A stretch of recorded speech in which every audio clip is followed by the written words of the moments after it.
Assalamualaikum warahmatullahi wabarakatuh. Kami dari kelompok 6, saya sendiri Afrilesia Santika, dan dua rekan saya yaitu Indria Kirana dan Zawa Rizkina. Kali ini kami membahas tentang energi mekanik dan energi potensial, dengan pembahasannya yaitu energi bahan bakar atau baterai, energi potensial pegas, dan energi potensial gravitasi. Nah, dalam energi mekanik adalah dalam ilmu fisika yaitu hasil penjumlahan energi potensial dan energi kinetis. Energi ini diasosiasikan dengan gerak dan posisi dari sebuah objek. Asas energi mekanik mengatakan bahwa dalam sebuah sistem terisolasi di mana hanya ada gaya konservatif, maka besarnya energi mekanik adalah konstan. Jika suatu benda bergerak dalam arah berlawanan dari gaya konservatif, maka energi potensial naik, dan jika kecepatannya objeknya berubah, maka energi kinetiknya juga berubah. Namun, dalam semua sistem yang sesungguhnya, gaya no konservatif seperti gaya gesek akan muncul, tapi seringkalinya nilainya diabaikan. Hal ini membuat nilai energi mekanik dapat dianggap konstan. Nah, banyak alat yang digunakan untuk mengubah energi mekanik dari ke bentuk energi lainnya, seperti motor listrik yang mengubah energi listrik menjadi energi mekanik. Generator listrik mengubah energi mekanik menjadi energi listrik, dan mesin uap mengubah panas menjadi energi mekanik. Dengan rumus mekanik yaitu EM sama dengan EK ditambah EP. Dengan keterangan EM adalah energi mekanik, EK adalah energi kinetik, EP adalah energi potensial. Berikutnya yaitu energi potensial itu apa? Nah, istilah potensial ini memiliki kata dasar potensi yang dapat diartikan sebagai kemampuan yang tersimpan. Secara umum, energi potensial diartikan sebagai energi yang tersimpan dalam sebuah benda atau dalam suatu keadaan tertentu. Energi potensial karena masih tersimpan sehingga baru bermanfaat ketika berubah energi menjadi energi lain. Nah, misalnya pada air terjun, energi potensial diubah menjadi energi kinetik sehingga dapat menggerakkan turbin yang kemudian akan digunakan untuk menghasilkan energi listrik. Nah, dalam pengertian yang lebih sempit, yakni dalam kajian mekanika, energi potensial adalah energi yang dimiliki benda karena kedudukan atau keadaan benda tersebut. Berikut akan dipaparkan dua contoh energi potensial yang mengacu pada pengertian ini, yakni energi potensial gravitasi dan energi potensial pegas. Dan energi potensial bahan bakar atau baterai akan dijelaskan oleh rekan saya, Indria Kirana.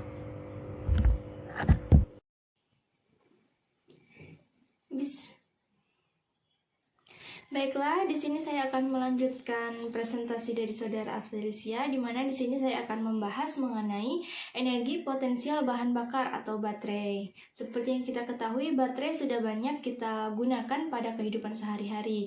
Lalu, pasti teman-teman semua ada yang belum mengetahui apa sih sebenarnya baterai itu atau energi potensial apa sih yang ada pada baterai. Baiklah, di sini baterai adalah atau menjadi sumber energi dan merupakan suatu alat yang dapat menghasilkan energi listrik dengan melibatkan transfer elektron melalui suatu media yang bersifat konduktif dari dua elektroda, yaitu anoda dan katoda, di mana menghasilkan arus listrik dan beda tegangan. Jadi, kutub yang bertanda positif menandakan bahwa ia memiliki energi potensial yang lebih tinggi dibandingkan dengan kutub yang bertanda negatif. Jadi, kutub yang bertanda negatif ini adalah sumber elektron yang ketika disambungkan dengan rangkaian eksternal akan mengalir dan memberikan energi ke peralatan eksternal. Jadi ketika baterai tersebut dihubungkan dengan rangkaian eksternal, maka elektrolit dapat berpindah sebagai ion di dalamnya, sehingga terjadi reaksi kimia pada kedua kutubnya. Perpindahan ion tersebut dalam baterai akan mengalirkan arus listrik keluar dari baterai sehingga menghasilkan kerja. Di sini baterai juga memiliki energi spesifik yang jauh lebih rendah atau energi persatuan massanya daripada bahan bakar umum seperti bensin, yaitu contohnya pada kendaraan, yaitu pada mobil, sedikit diimbangi oleh efisiensi yang lebih tinggi dari motor listrik dalam mengubah energi kimia menjadi pekerjaan mekanik dibandingkan dengan mesin pembakaran. Nah, selanjutnya perbedaan potensial pada kutub baterai tersebut dikenal dengan tegangan kutub dan diukur dalam satuan volt. Tegangan kutub sebuah sel yang tidak sedang diisi ulang atau dipakai disebut dengan tegangan rangkaian terbuka dan sama dengan GGL sel.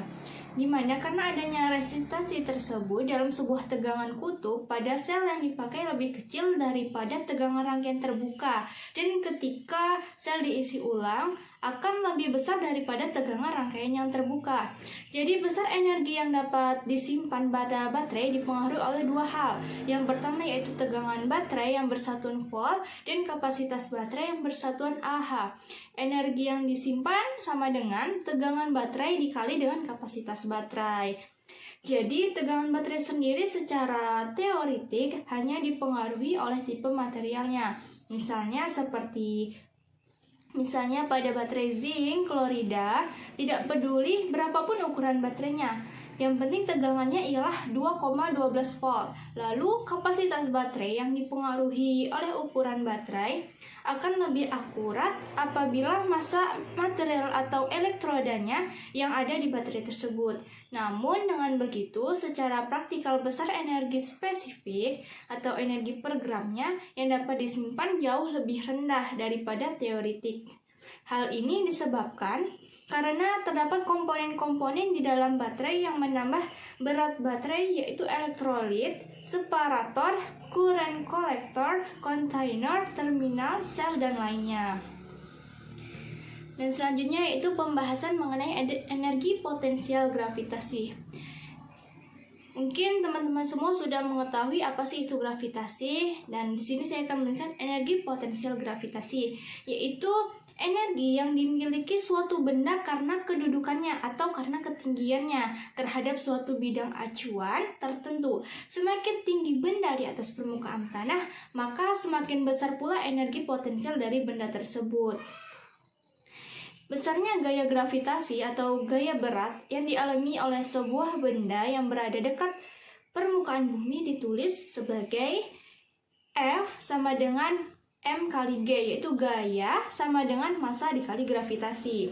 Di dekat permukaan bumi, G dianggap konstan. Besarnya kerja diperlukan untuk memindahkan suatu benda bermassa dari ketinggian H1 ke ketinggian H2 atau ketinggian pertama ke ketinggian yang kedua di atas permukaan bumi diperoleh sebagai W sama dengan integral K2 K1 MG/dH atau sama dengan MG dalam kurung H2 dikurang H1 atau massa dikali gravitasi dalam kurung ketinggian H2 dikurang H1. Lalu yang gambar terlihat di layar itu adalah kerja oleh perpindahan benda dari ketinggian pertama ke ketinggian kedua atau dari H1 ke H2, yang mana energi potensial gravitasi sebuah benda merupakan hasil kali gaya berat benda seperti tadi, massa kali gravitasi, dan ketinggiannya itu H, di mana H sama dengan H2 dikurang H1. Dan untuk mencari energi potensialnya menggunakan rumus dengan EP sama dengan M kali G kali H atau EP sama dengan MGH. Jadi berdasarkan persamaan energi potensial di atas yang sudah disebutkan tadi atau juga yang tampak pada di layar, di mana tampak bahwa semakin tinggi H benda di atas permukaan tanah, maka besar energi potensial yang dimiliki benda tersebut.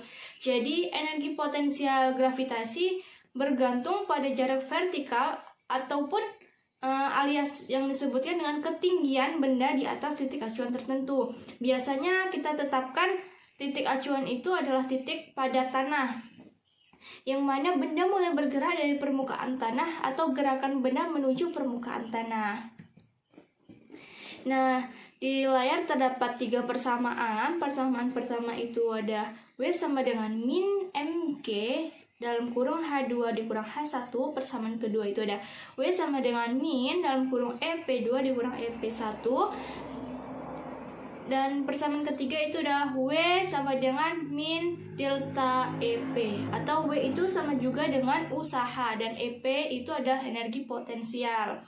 Jadi dari persamaan di atas dapat dinyatakan bahwa usaha yang dilakukan oleh gaya yang menggerakkan benda dari H1 ke H2 di sini tanpa adanya percepatan sama dengan perubahan energi potensial benda antara H1 dan H2. Jadi setiap bentuk energi potensial yang memiliki hubungan dengan suatu gaya tertentu dan dapat dinyatakan sama dengan energi potensial gravitasi. Jadi secara umum, perubahan energi potensial yang dimiliki hubungan dengan suatu gaya tertentu sama dengan usaha yang dilakukan gaya jika benda dipindahkan dari kedudukan pertama ke kedudukan keduanya. Jadi dalam makna yang lebih sempit, dalam kesimpulannya gitu. Jadi bisa dinyatakan bahwa perubahan energi potensial ini merupakan usaha yang diperlukan oleh suatu gaya luar untuk memindahkan benda antara dua titik tanpa percepatan. Baiklah, selanjutnya saya akan melanjutkan presentasi yang dibacakan oleh Saudari Indria Kirana. Selanjutnya yaitu energi potensial Pegas. Energi potensial Pegas berhubungan dengan benda-benda yang elastis, misalnya Pegas. Mari kita bayangkan sebuah pegas yang ditekan dengan tangan. Apabila kita melepaskan tekanan pada pegas, maka pegas tersebut melakukan usaha pada tangan kita. Efek yang dirasakan adalah tangan kita terasa didorong. Apabila kita menempelkan sebuah benda pada ujung pegas, kemudian pegas tersebut kita tekan, maka setelah dilepaskan, benda yang berada di ujung pegas pasti terlempar. Jika pegas ditekan sejauh X dari panjang alami, diperlukan gaya sebesar Ft atau gaya tekan yang nilainya berbanding lurus dengan X, yakni Ft sama dengan Kx.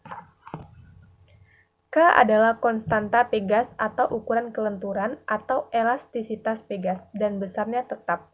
Ketika ditekan, pegas memberikan gaya reaksi yang besarnya sama dengan gaya tekan tetapi arahnya berlawanan. Gaya reaksi pegas tersebut dikenal sebagai gaya pemulih. Besarnya gaya pemulih adalah Fp sama dengan min Kx. Tanda minus menunjukkan bahwa arah gaya pemulih berlawanan arah dengan gaya tekan. Ini adalah persamaan hukum Hooke. Persamaan ini berlaku apabila pegas tidak ditekan sampai melewati batas elastisitasnya, atau X tidak sangat besar.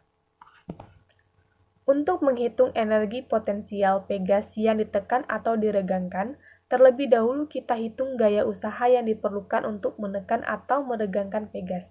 Kita tidak bisa menggunakan persamaan W sama dengan F dikali S sama dengan F dikali X karena gaya tekan atau gaya renggang yang kita berikan pada pegas selalu berubah-ubah selama pegas ditekan.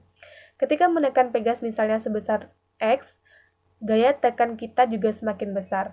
Kita menggunakan gaya rata-rata. Gaya tekan atau gaya renggang selalu berubah dari F sama dengan 0 ketika X sama dengan 0 sampai F sama dengan Kx atau ketika pegas tertekan atau teregang sejauh X. Besar gaya rata-rata adalah F sama dengan 1/2 0 tambah Kx sama dengan 1/2 Kx. X merupakan jarak total pegas yang teregang atau pegas yang tertekan. Usaha yang dilakukan adalah W sama dengan Frx sama dengan 1/2 Kx atau X sama dengan 1/2 Kx per 2. Jadi persamaan energi potensial elastis atau EP pegas atau EP elastis adalah 1/2 Kx kuadrat. Mari kita tinjau sebuah pegas dengan konstanta K yang terletak di atas lantai licin. Pegas diberi gaya luar sebagai F sehingga ujung pegas bergeser sejauh X. Pada kondisi ini, maka pegas memberikan gaya pulih sebesar F sama dengan min Kx. Usaha yang dilakukan pegas dapat dihitung dengan mengintegralkan gaya pulih terhadap X. Jika pada kondisi awal ujung pegas berada pada X sama dengan XI dan setelah diberi gaya luar ujung pegas berada pada posisi X sama dengan XF, maka usaha yang dilakukan oleh pegas adalah sebesar W.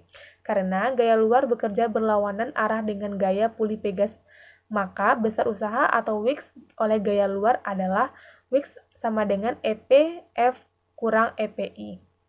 Usaha merupakan perubahan energi potensial, sehingga energi potensial dari sebuah pegas yang meregah sebesar X dari kondisi setimbangnya dapat dituliskan rumus energi potensial pegas sebagai berikut, EP sama dengan 1/2 Kx kuadrat. Jika kemudian gaya luar dihilangkan dan pegas digunakan untuk melontarkan beban bermassa M dan M bergerak dengan kecepatan V, maka energi potensial pegas berubah menjadi energi kinetik.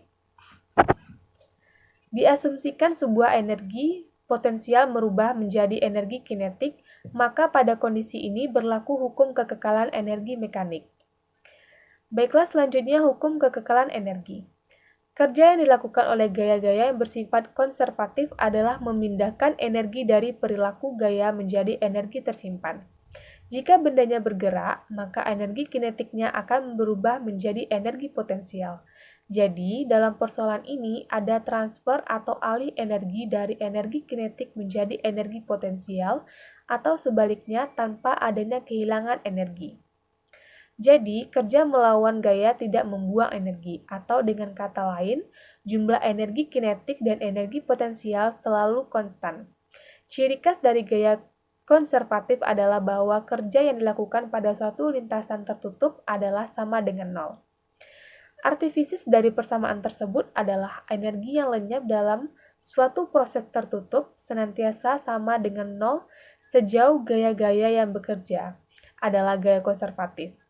Ini berarti bahwa D buka kurung EK tambah EP sama dengan 0 atau EK tambah EP sama dengan konstan. Persamaan tersebut dikenal sebagai hukum kekekalan energi. Untuk sebuah keadaan yang kondisi mekaniknya berbeda akan berlaku seperti EK1 tambah EP1 sama dengan EK2 tambah EP2.